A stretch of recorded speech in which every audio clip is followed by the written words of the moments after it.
Amelia Carter strode into the hangar and announced to the assembled workers that the facility now belonged to her firm. She singled out the man hunched beside a worn rescue aircraft and commanded that he be escorted off the premises before the hour ended. Jackson Reed, a widowed father residing next to the airstrip, offered no retort. He wiped the grime from his palms, opened a tattered leather portfolio, and placed a collection of federally stamped documents on the counter before her. Amelia started to wave him off, but her attorney had already turned ashen beside her. Jackson did not possess the hangar.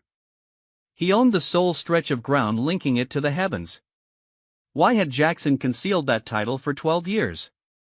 And who had interred the truth before he uncovered it? Remain with the narrative.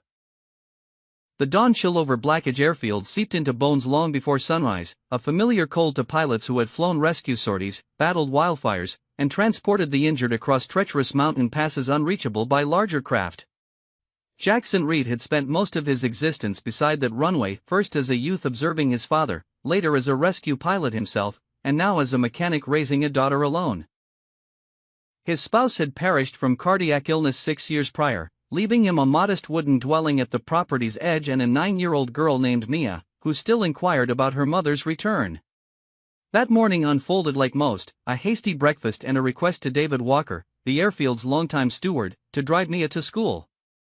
Once she departed, Jackson traversed the frost-coated gravel toward Hangar 4, where an antiquated rescue plane sat partially dismantled. A machine once belonging to his father's squadron, still carrying the aroma of oil and history within its frame. The aircraft held scant commercial worth, yet it could access locales no modern jet ever would, narrow mountain strips and fire lines where velocity mattered less than reach. Jackson labored in quiet for nearly an hour, inspecting fuel conduits and testing the pliancy of aged rubber seals, attuned to the wind rattling the hangar's loose eastern panel as it had each winter since his boyhood. He recalled his father standing in that very spot, coffee in hand, explaining that a rescue plane failed those who trusted it only when someone had grown negligent somewhere earlier in the chain. Jackson never wished to be that negligent link.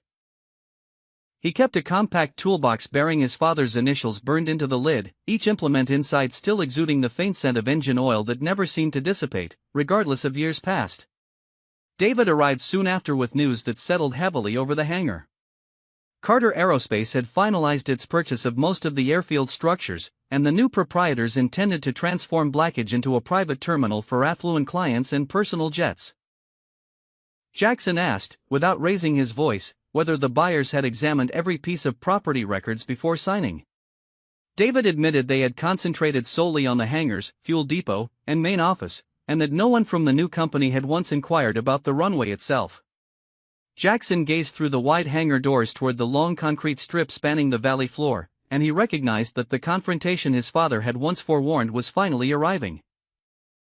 Before his death, Samuel Reed had made his son pledge never to sell that land to any corporation, insisting Blackidge had been built to save lives, not to become a playground for the wealthy.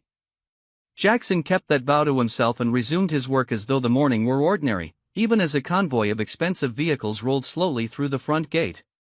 The line of vehicles passed through the front gate with a quiet precision characteristic of people unaccustomed to waiting. Amelia Carter arrived at Blackidge with her development director Connor Hayes, lead counsel Madison Brooks, and a small entourage of senior staff. She had spent months seeking a location suited for Carter Sky Reserve, an ambitious luxury aviation venture valued near $300 million. Connor had persuaded her that Blackidge was ideal, close enough to Denver, with a runway long enough for mid-sized jets and surrounded by land ripe for resort development. Amelia believed her company had purchased the entire airfield from Blackidge Aviation Holdings, and the contract on her desk listed ownership of 8 hangars, the operations building, the parking apron, the fuel depot, and every supporting structure on the property. What that contract never mentioned, deliberately omitted by Connor, was a small appendix noting that the runway itself sat on a separate, independently owned parcel.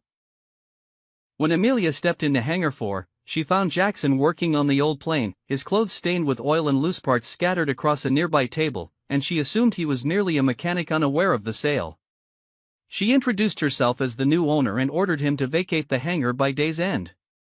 Jackson calmly explained that the plane belonged to him and that he had a long-standing agreement allowing use of the space. Connor interjected immediately, insisting prior arrangements ended with the acquisition. Jackson asked Amelia quietly and without hostility whether she was certain she had purchased the entire airfield. Connor pressed further, declaring sentiment held no weight in court and the company had every legal right to clear the hangar by closing time. Feeling challenged before her own staff, Amelia gestured around the hangar and declared the building was hers.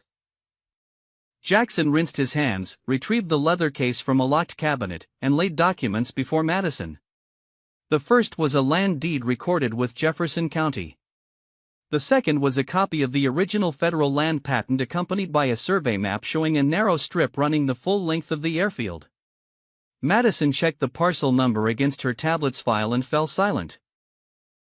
Jackson told Amelia, without any satisfaction, that she might own every hangar on the property, but the only path any aircraft could take to leave those hangars crossed land entirely his. Amelia insisted the documents might be outdated or legally void, and instructed Madison to verify them immediately. Within minutes, the county records office confirmed everything Jackson had claimed. Parcel 17B belonged to Jackson Reed, transferred legally from his father's estate 12 years earlier.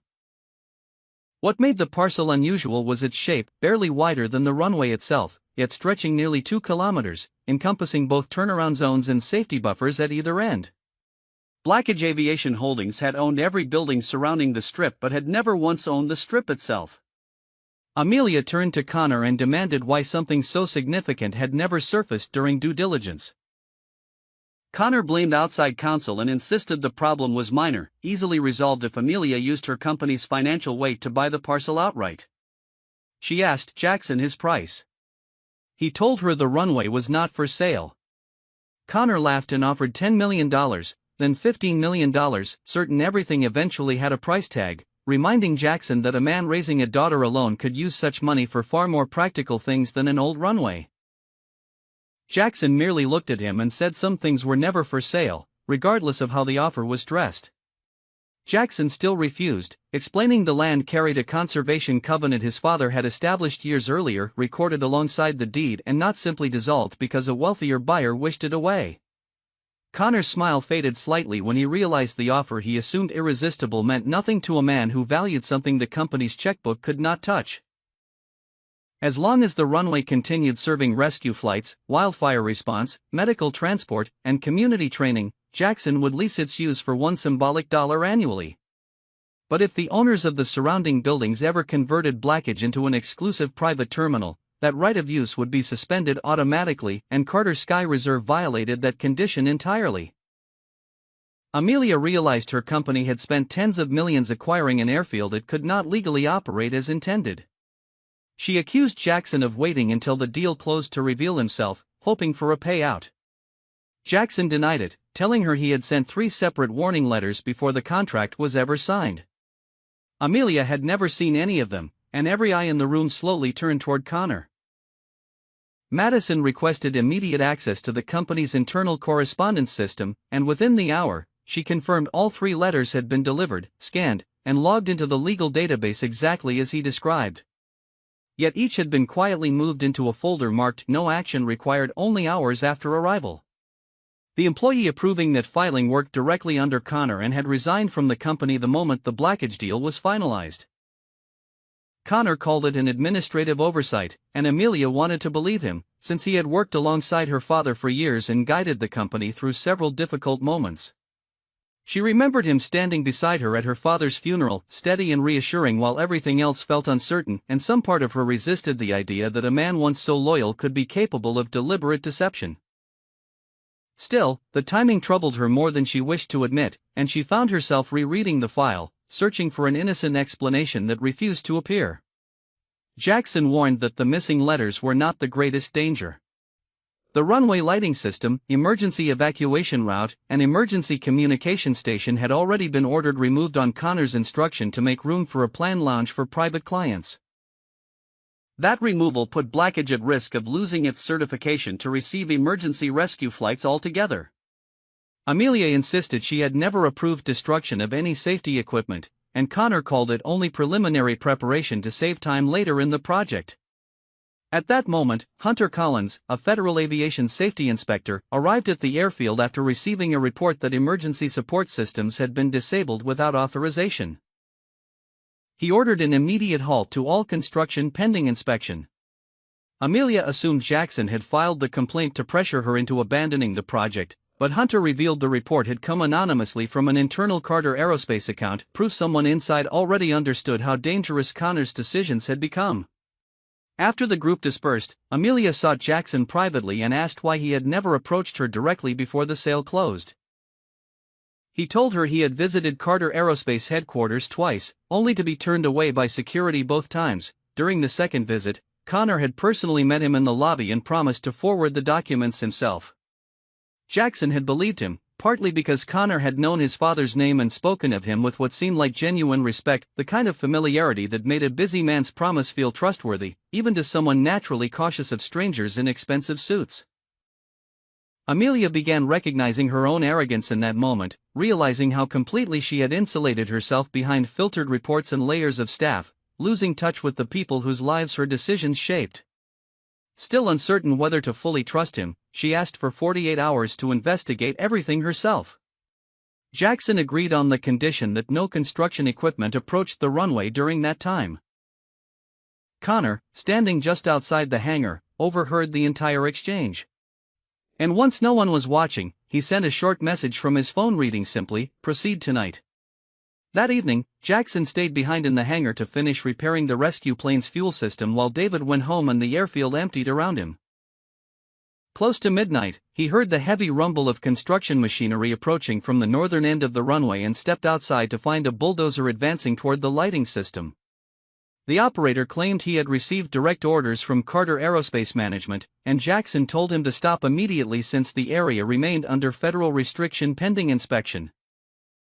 The crew ignored him, having been paid extra by Connor to finish before sunrise and avoid the greater expense of restoring the original system later. Jackson felt the cold bite through his jacket as he stood alone against the machine's noise, its headlights sweeping across the frost-covered concrete, and for a moment he thought of his father standing on that same stretch of runway 3 decades earlier, refusing to move for anyone. Jackson drove a maintenance truck directly into the machine's path, resorting to no force, and called the county sheriff and Hunter while activating a private security camera system his father had installed years before. As the operator attempted to steer around the truck, the bulldozer's tread ruptured an old underground fuel line, and fuel began spreading rapidly toward the hangar. Jackson shifted instantly from confrontation to emergency response. Cutting power to the area, pulling fire suppression equipment into position, and directing the crew to build a barrier preventing fuel from reaching storm drains. The smell of fuel spread quickly through the cold air, sharp and unmistakable, and the construction crew, who moments earlier had ignored his warnings, now scrambled to help contain what their own carelessness had caused. A single spark from any nearby engine could ignite the entire section of the airfield, and everyone within earshot understood exactly how close they stood to disaster. Amelia received an emergency call and drove to Blackage herself. When she arrived, she found Jackson lying beneath the maintenance truck, manually sealing a fuel valve by hand, his arm burned but his focus unbroken until the leak finally stopped. Firefighters soon secured the scene, and Hunter confirmed that without Jackson's quick response, the spill could have spread fire across all 8 hangars on the property. Amelia demanded to know who authorized the construction crew, and the site supervisor handed her a digital work order bearing Connor's electronic signature. Connor arrived shortly after and insisted the signature was forged, but Madison traced the order back to his personal workstation within minutes. Amelia suspended him on the spot. He offered no resistance, only a quiet warning that if the Blackage project collapsed, the board would remove her as chief executive long before anyone remembered his name. Jackson said nothing as he listened. When Amelia offered to take him to the hospital, he refused and treated the burn himself, prompting her to ask why he would risk his life protecting hangars belonging to a company that had tried to remove him only a day earlier. Jackson told her the planes, workers, and rescue crews bore no responsibility for the choices she made. For the first time, Amelia found herself without a response. She looked at him not as a legal obstacle standing between her and a project, but as someone protecting that airfield with more integrity than any executive she had ever worked with. The next morning, Amelia returned to the hangar without her staff and asked Jackson to tell her the full history of Blackage. He led her into an old storage room behind the hangar filled with maps, flight logs, and photographs of pilots who had flown rescue missions there across several decades. His father, Samuel Reed, had flown those missions himself, and 30 years earlier, he and David had raised enough money to buy the airfield's most essential piece of land when the original owner faced bankruptcy. Samuel could not afford the entire property, so he purchased only the strip beneath the runway, then leased it back to the operating company for $1 a year on the condition that Blackage always remained capable of serving the community.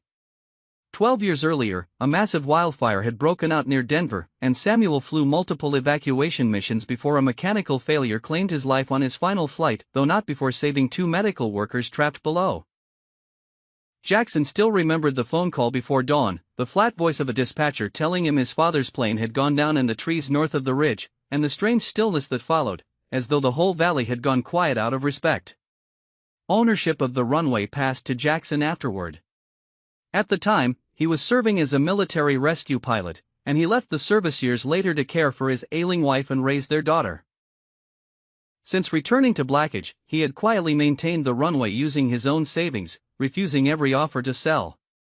Amelia realized the plane Jackson was restoring was the very aircraft his father once flew, and that he intended to bring it back into service for wildfire rescue missions. She asked why he had never shared this story publicly to gain support. Jackson answered that he needed no monument and no sympathy, only for his father's promise to be honored. Madison arrived with a fresh discovery of her own, revealing Connor had known about the runway's separate ownership at least 6 months before the acquisition closed and had secretly formed a real estate company to purchase surrounding parcels. His plan depended on Carter Aerospace investing heavily in the area, then watching the project collapse once the runway lost its certification, allowing him to buy remaining assets cheaply and resell surrounding land to resort developers. Jackson was never an accidental obstacle, he was the only person capable of stopping the entire scheme. Amelia understood that Connor would do almost anything to make his deed disappear or have him declared unfit to manage the land. She offered to work with him directly, though he did not agree right away, asking her instead whether she wanted to save Blackage or simply save her own position. Before Amelia could answer, an unusual winter storm swept across the mountains west of Denver, forcing a medical helicopter carrying a critically injured patient to make an emergency landing at Blackage after its anti-icing system failed. The patient needed to reach a hospital within the hour, but roads were closed by snow and the nearest commercial airport had shut down entirely. Hunter confirmed Blackage remained the only runway in the region capable of receiving a fixed-wing rescue aircraft under those conditions, though the northern lighting system had been damaged during the previous night's unauthorized construction. Jackson explained that the plane he was restoring was nearly ready, but had never completed a full test flight, and flying it into a snowstorm carried real risk. Amelia suggested using the company's private jet instead, but Jackson pointed out it required a longer runway and could not handle the crosswinds building outside. Snow fell harder with every passing minute, coating vehicle windshields and turning the runway into a pale, uncertain ribbon stretching into the dark. Somewhere on the other side of that storm, a patient was running out of time, and every person standing on the tarmac understood that no amount of money or corporate paperwork could change what the next hour required. This was the moment that proved exactly what Blackage was worth. Jackson decided to fly the mission himself, asking David to check the engine, Hunter to manage communications, and Amelia to organize staff into building a temporary lighting system along the runway using maintenance vehicles. Amelia removed her heels, pulled on a reflective vest, and worked alongside the crew, stringing cable through the snow, an act that visibly shifted how the staff around her began to see their distant chief executive. While preparations continued, Connor appeared in the operations office and announced Amelia was using company assets for an unauthorized flight, then called the board of directors demanding her immediate suspension. Madison quietly recorded the call, during which Connor accidentally admitted that if the flight failed to launch, Blackage would lose its value entirely and everything would return to his original plan. Amelia confronted him directly in the operations office and told him he no longer held authority at the airfield. As Connor attempted to leave with a case of financial documents, sheriff's deputies arrived at Madison's request and detained him for questioning regarding sabotage, fraud, and endangering aviation safety. Outside on the runway, Jackson started the old plane's engine, and one side shuddered violently, drawing worried looks from everyone watching. He shut it down, adjusted the fuel line, and tried again. This time, the engine settled into a steady rhythm. Amelia stood at the head of the runway holding a signal light through the falling snow, and Jackson saw her clearly through the cockpit glass, no longer an observer at a safe distance, but someone who had placed herself directly in danger alongside everyone else. The plane accelerated down the snow-covered strip and lifted off with only meters to spare before the tree line at the far end. Jackson received the patient from the helicopter crew and delivered them to the hospital exactly on schedule. When the plane returned to Blackidge at dawn, every member of the staff stood waiting along the hangar to greet him. Amelia said nothing to the gathered crowd. She simply walked forward, looked at Samuel Reed's old aircraft, and told Jackson she finally understood why he had never sold the Runway. Word of the rescue spread quickly, though it did little to resolve the financial crisis now facing Carter Aerospace. The board convened an emergency meeting at Blackidge, and several members argued Amelia had acted negligently by purchasing property without verifying who owned the runway beneath it, pushing to remove her from her position and sell off remaining hangars to limit losses. Connor, despite the ongoing investigation against him, submitted a report claiming Jackson had exploited the land deed to extort the company, further alleging the rescue flight was unauthorized and could expose the corporation to significant liability. The boardroom at Blackidge had been hastily arranged inside the operations building, rows of folding chairs facing a long table where board members sat with folders of financial projections. Several already believed the acquisition had been a costly mistake. Jackson was invited to attend but initially intended to decline, indifferent to who held the chief executive title. Madison convinced him that if Amelia lost her position, remaining leadership would likely continue Connor's original plan without hesitation. During the meeting, Amelia refused to place all blame on Connor, admitting openly that she had trusted internal reports too completely and failed to investigate warnings coming directly from the community she claimed to serve. Jackson then presented the original deed, conservation covenant, and every letter he had sent, stating clearly that he had never once demanded money from Carter Aerospace. He offered the board an unexpected proposal. He would extend the right to use the runway for 30 years at the same symbolic rate of $1 annually, on the condition the company abandon its plan for an exclusive private terminal and instead invest in a multi-purpose aviation center. Blackidge could still serve private clients, but only while maintaining its rescue fleet, training young pilots, supporting wildfire response, and reserving capacity for emergency medical flights. Hunter presented data showing Blackidge occupied a strategic position among mountain ranges where larger airports often could not operate during severe weather, meaning investment in rescue capability would likely secure long-term public service contracts. Madison submitted financial evidence proving Connor had quietly purchased surrounding land through shell companies. The board realized the acquisition was not a total failure, only a failure if they continued down Connor's path. One member asked what role Jackson wanted within the new project. He answered that he had no interest in a director's title and no desire to sit in a boardroom, only in retaining veto power over any decision affecting the runway and its rescue operations. The board approved his proposal by a clear majority, and Amelia retained her position as chief executive while taking direct oversight of Blackidge's restructuring. Afterward, she thanked him for saving her career. He told her he had not saved her at all, he had only saved the airfield. Even so, Amelia noticed for the first time the faint trace of a smile on his face as he said it. Winter gave way to spring, and the valley around the airfield slowly shed the last patches of snow along its tree lines.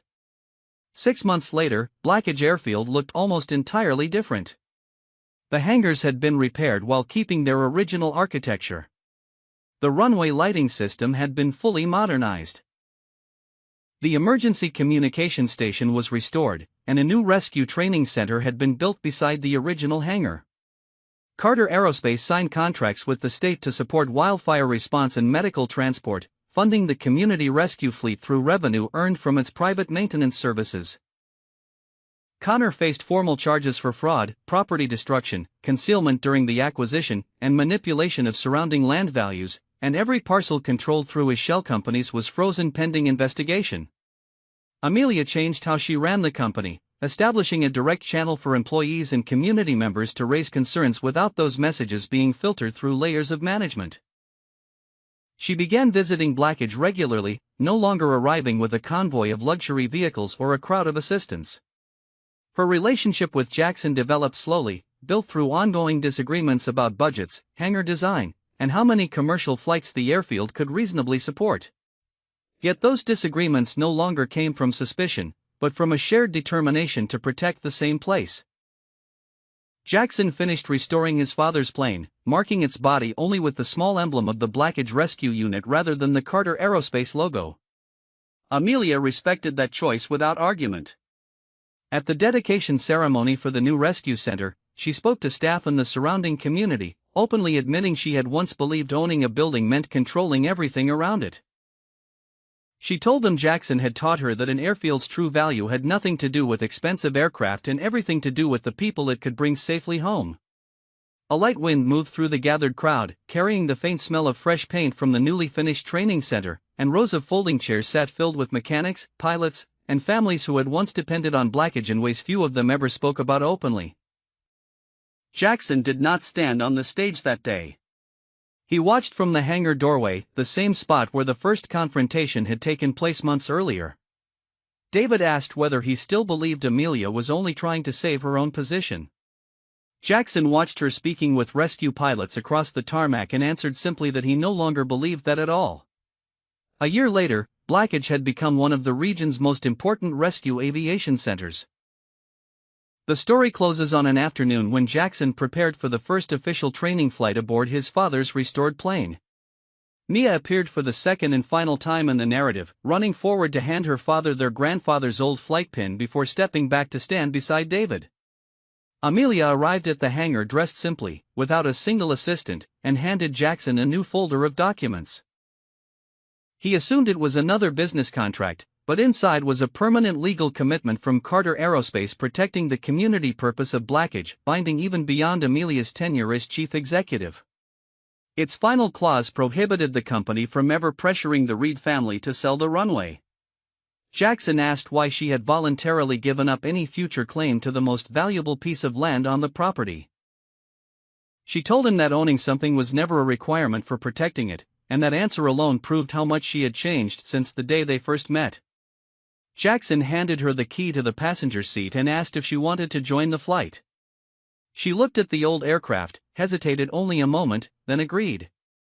Before boarding, she asked, half joking, who technically owned the hangar now. Jackson told her it still belonged to her company, then nodded toward the runway stretching before them and said that reaching the sky would still require her to go through him. Amelia smiled and answered that perhaps in the end they both needed each other.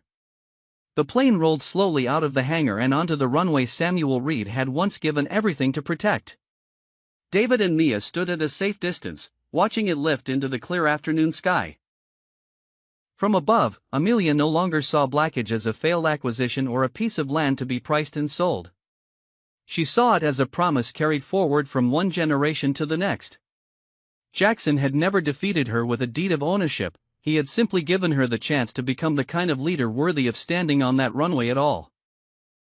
Below them, David watched the plane bank gently over the tree line, its small silhouette catching the late afternoon light, and beside him, Mia waved with both arms until her father's plane disappeared beyond the ridge. The airfield her grandfather had once fought to protect stretched out quietly in the evening sun, its lights beginning to flicker on one by one along the runway, ready for whatever flight might need them next. Some promises, David thought, were never meant to end with a single generation, and Blackage would carry that promise forward for as long as someone remained willing to stand at the edge of the runway and refuse to let it go.